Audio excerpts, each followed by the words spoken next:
হয় মই বৰ্তমান উপস্থিত আছো গুৱাহাটী স্মাৰ্ট চিটিৰ এটা অংশ কছাৰীঘাট উজানবজাৰ কছাৰীঘাট ব্ৰহ্মপুত্ৰ নদী পাৰৰ এটা সংযোগী নিৰ্মাণাধীন প্ৰকল্প ব্ৰহ্মপুত্ৰ ফ্ৰণ্ট ৰিভাৰ প্ৰজেক্ট।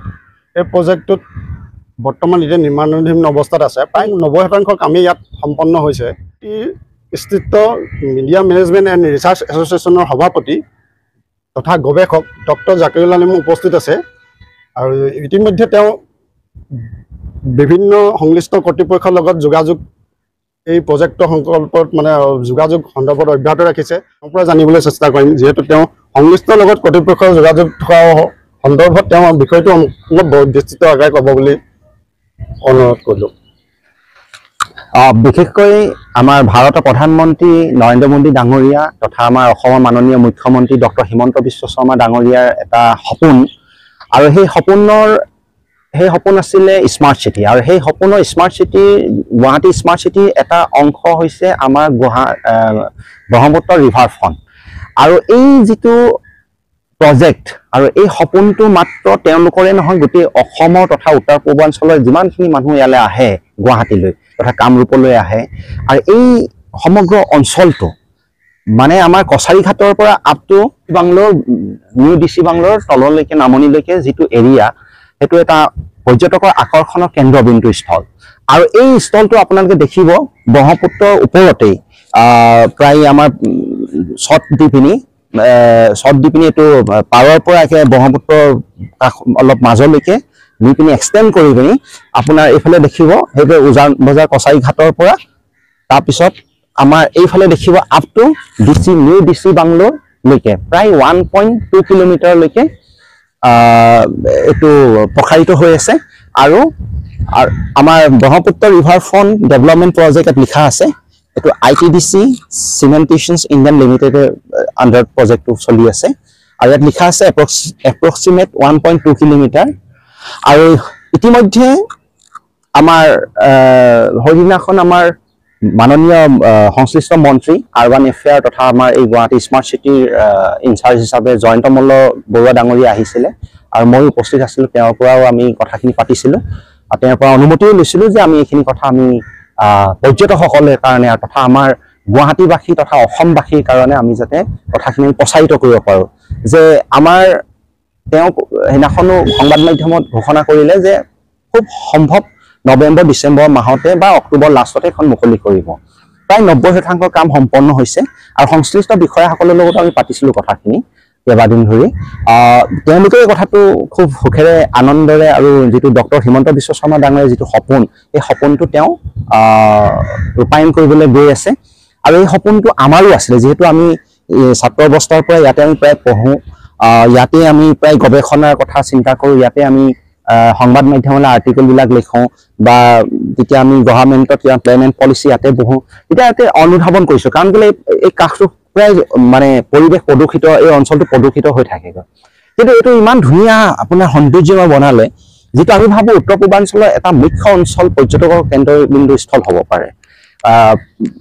ইয়াত আছে আপোনাৰ শেহতীয়াকৈ মই আৰু এটা বস্তু জানিবলৈ চেষ্টা কৰিম আপোনাৰ পৰা। ইয়াত এই প্ৰজেক্টটো ব্ৰহ্মপুত্ৰ ফ্ৰণ্ট ৰিভাৰ যিটো প্ৰজেক্ট, এই প্ৰজেক্টটোত আৰু কিছু সন্নিৱিষ্ট হৈ আছে নেকি?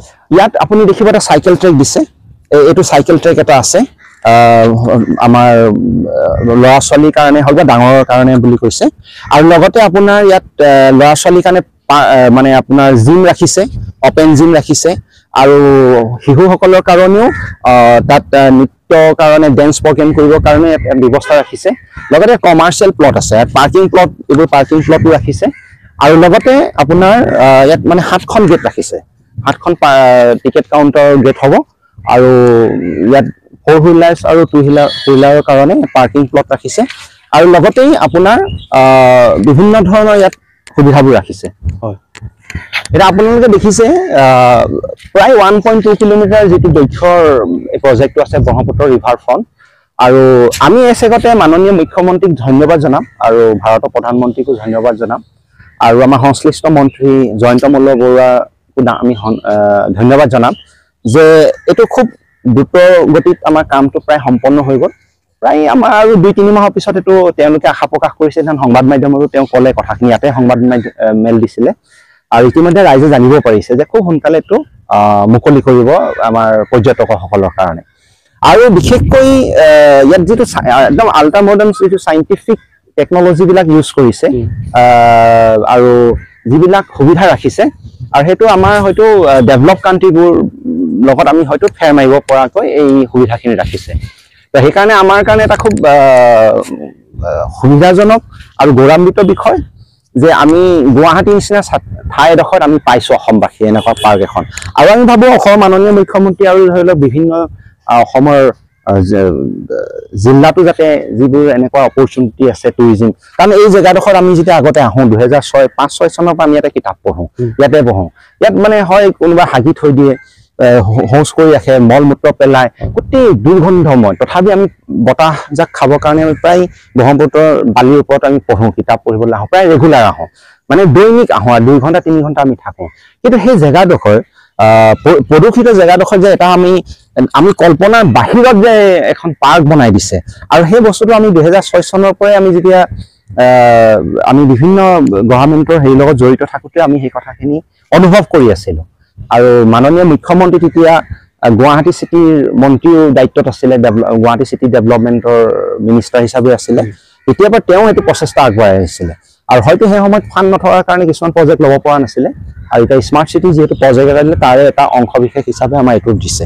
আৰু এইখিনি আমি আগতে চাব পাৰোঁ, আগতে আমাৰ গোটেইখিনি প্ৰজেক্ট আমাৰ আৰু এটা জানিব চেষ্টা কৰিম, এই যিখিনি যে পাৰ আছে সেই পাৰৰ পৰা এই বস্তু মানে নদীৰ পাৰৰ পৰা ইয়াৰ পৰা প্ৰায় এক্সটেণ্ড কৰিছে। মানে আগতে এখন পাৰ্ক মানে আমাৰ মাটিৰ ওপৰতে আছে, এইডোখৰ আগৰ যিখন পাৰ্ক আছিলে ইয়াৰ কাষে কাষে আমাৰ এখন পাৰ্ক আছিলে, প্ৰায় দীঘলকে আছিলে, মানে সেইডোখৰলৈকে আছিলে। কিন্তু এইখিনি যিডোখৰ মানে আগতে পানী, ইয়াত অলপ পানী আছে, আৰু মানে আমি কি কৰোঁ আগতে মানে প্ৰায় এতিয়াও এইডোখৰলৈকে তাত তললৈকে পানীয়ে আছে, কিন্তু সেই অৰিজিনেল মাটিখিনি সেইটো এশহে আছে। সেই অংশটোত মানে আমাৰ অৰিজিনেল পাৰ্কখন আছিলে আগতে, উজান বজাৰ যিখন পাৰ্ক বুলি ক'লে অসম বিখ্যাত, সেই আৰু এটা মানে চবৰে নষ্টালজিয়া এখন, সেইডোখৰ এনেকে কাটি পিনি সেইডোখৰ পাৰ্কিং এৰিয়া ৰাখিছে। আৰু ব্ৰহ্মপুত্ৰ পাৰৰ পানীৰ ওপৰত যিখিনি পোষ্ট দি পিনি বনাইছে, ঢালাই দি পিনি এক্সটেণ্ড কৰি পিনি, এইখিনি ব্ৰহ্মপুত্ৰ পাৰৰ মানে নৈৰ ওপৰত আছে এইখন। সেই বস্তুটো ইয়াৰ বিশেষত্বটো, আৰু যিহেতু ইয়াত স্পেচটো কম ব্ৰহ্মপুত্ৰ, আৰু এই ব্ৰহ্মপুত্ৰৰ স্পেচটো কম হোৱাৰ কাৰণে ব্ৰহ্মপুত্ৰৰ পানীৰ যাতে গতিটোত কোনো ধৰণৰ প্ৰভাৱ নপৰে, গতিবেগত, আৰু কোনো ধৰণৰ ইয়াত ব্ৰহ্মপুত্ৰৰ আমাৰ পাৰবোৰ যাতে খহনীয়া নহয়, লগতে ইয়াৰ লগত সামঞ্জস্য ৰাখি পিনি এইটো চাইণ্টিফিক ৱেত মানে তেওঁলোকে বেলেঞ্চ কৰি পিনি প্ৰজেক্টটো লৈছে। হয়, আৰু অলপ ইয়াৰ আপুনি যিকেইটা অংশ ক'লে ইয়াত যিখিনি আছে জিমৰ পৰা চাইকেল আছে, অকণমান সেইখিনি বিস্তৃতভাৱে আপোনালোকে দেখুৱাবলৈ অকণমান ইয়াত এইখিনি এতিয়া ইয়াত আপুনি দেখিছে এইখিনি এইবোৰ আমাৰ জিমৰ ব্যৱস্থা ৰাখিছে। এইখিনি আপোনাৰ লাইটিং চিষ্টেম আছে আৰু মিউজিকৰ চিষ্টেম আছে। হয়, ইয়াত এইবোৰ বহিবৰ কাৰণেও বিশেষভাৱে সুবিধাটো ৰাখিছে, যিটো আমাৰ আগতে আমি তেনেকুৱা দেখা নাছিলোঁ আমাৰ পাৰ্কবিলাকত। আৰু ইয়াত এটা হিউজ নাম্বাৰ অফ টুৰিষ্ট মানে একেলগে আনন্দ উপভোগ কৰিব পাৰিব। যিটো ব্ৰহ্মপুত্ৰৰ ভিউজটো আপোনালোকে দেখিছে, ব্ৰহ্মপুত্ৰৰ সেইটো, আৰু সেইটো আমাৰ উমানন্দ মন্দিৰটো, আৰু সেইটো ৰূপৱেটো আছে, আপুনি দেখিছে ৰূপৱেটো। তো আমাৰ ভাবোঁ কি উত্তৰ পূৰ্বাঞ্চলৰ মুখ্য অঞ্চল হিচাপেতো খুব সোনকালে পৰিগণিত হ'ব, যে প্ৰাকৃতিক সৌন্দৰ্যভাৱে বা আপোনাৰ চিটিত মানে এটা ৰিলেক্সেশ্যনৰ কাৰণে যিটো ব্ৰহ্মপুত্ৰ ৰিভাৰ ফ্ৰণ্ট প্ৰজেক্টে আমাৰ পৰিপূৰ্ণ কৰিব বুলি, পৰিপূৰক হিচাপে আমাৰ এটা মুখ্য ভূমিকা হিচাপে পালন কৰিব বুলি আমি ভাবোঁ। ইতিমধ্যে আমি উজান বজাৰ কছাৰীঘাটৰ পৰা আমি আহি বিচি বাংলো অভিমুখে আমি গৈ আছোঁ। এনেকৈ আমি ইয়াৰ মাজতো ধুনীয়াকৈ সৌন্দৰ্যময়ভাৱে যিখিনি আমাৰ ফুলগছ ৰোপণ কৰিছে,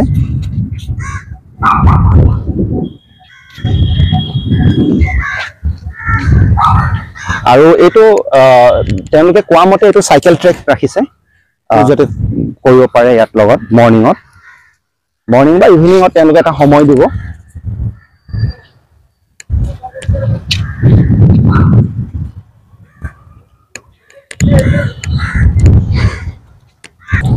সেইটো এটা কি সুন্দৰভাৱে তেওঁলোকে গ্ৰাছ ডিজাইনিং দিছে, গ্ৰাছৰ থ্ৰুৱেদি। এইখিনি যাতে আমাৰ দৰ্শক মানে পৰ্যটকসকলে ইয়াতে বহিব পাৰিব।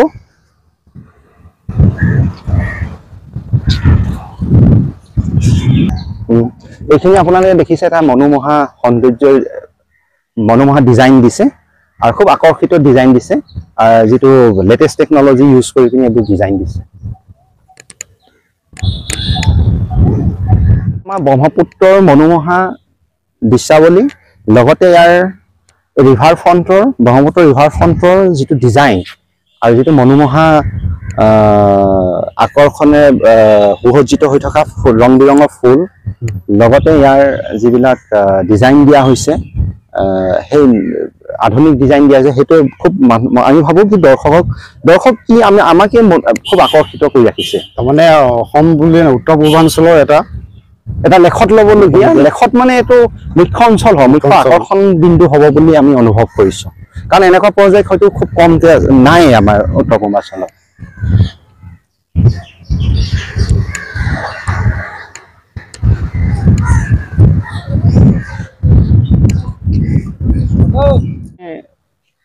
তেওঁলোকৰ আনন্দৰ কাৰণে খেল ধেমালিৰ কাৰণে এইখিনি ব্যৱস্থা কৰা হৈছে আৰু আমি ভাবো এই গুৱাহাটী চিটি নিচিনা জেগাডোখৰত ব্ৰহ্মপুত্ৰৰ যিটো নিৰ্মল বতাহৰ লগতে আপুনি স্বাস্থ্য সেৱাৰ সৈতে জড়িত হ'ব বিচাৰে নেকি লেবৰেটৰী টেকনিচিয়ান বা অন্য পেৰামেডিকেল টেকনিচিয়ান হিচাপে সন্মানজনক বৃত্তিত নিয়োজিত হ'ব বিচাৰে নেকি তেনেহলে আপুনি যোগাযোগ কৰিব পাৰে ইনষ্টিটিউট অফ এলাইড হেল্থ সায়েন্সৰ সৈতে ইনষ্টিটিউট অফ এলাইড হেল্থ সায়েন্সত diploma in medical laboratory technology bachelor in medical laboratory technology আদি কোৰ্সত এডমিশনৰ সুবিধা লাভ কৰিব ইনষ্টিটিউট অফ এলাইড হেল্থ সায়েন্সত উপলব্ধ সকলোবিলাক কোৰ্সে university recognized course Institute of Allied Health Sciences admissioner babe jogajogor thikona Tetelia LP Schoolor Homipot Guwahati phone number 6000626381 ba 6001089572